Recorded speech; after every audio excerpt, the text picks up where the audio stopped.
Naujiena. Vienintelis tokia forma ir sudėtimi maisto papildas kepenims.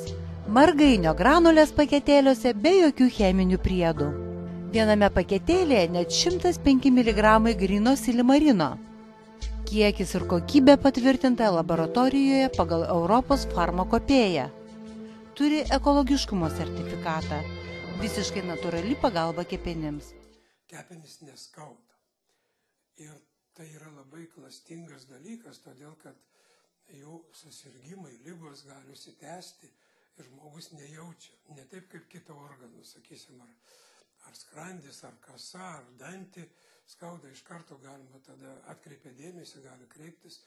O čia taip jau yra sutverta, kad nėra skausmo receptorių ir labai ilgą laiką žmogus nejaučia, kad jo kepenys yra pakenktos.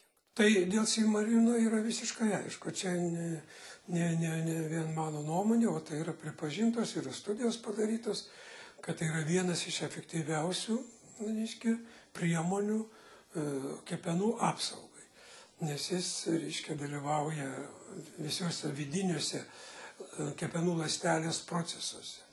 Ir iš tikrųjų tai yra ne tik tais kaip pagalbinė priemonė, bet kaip ir gydomoji priemonė.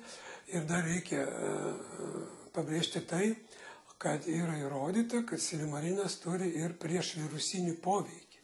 Sakysim, sergantiems virusiniu C arba B hepatitu yra rekomenduojama šita priemonė kaip pagalbinė, aišku, tais periodais, kada jau žmogus gal yra ir pagydytas, išnyko virusas, vis tiek pageidautina dar visgi pratęsti tokį profilaktinį, gydymą, panaudojant silimarino preparatus. Be abejo, yra dar labai didelė grupė žmonių, kurie ilgą laiką priminėja vaistus.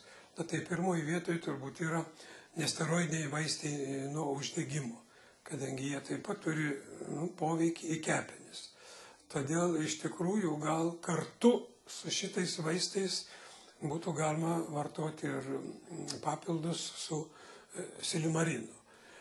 Taip pat, sakysim, kad ir svarbesnių vaistų, kurie stipriai veikia organizmą, tuo pačiu ir kepenis, net ir baigus kursą galbūt galima būtų pratęsti kaip tokią profilaktinę priemonę.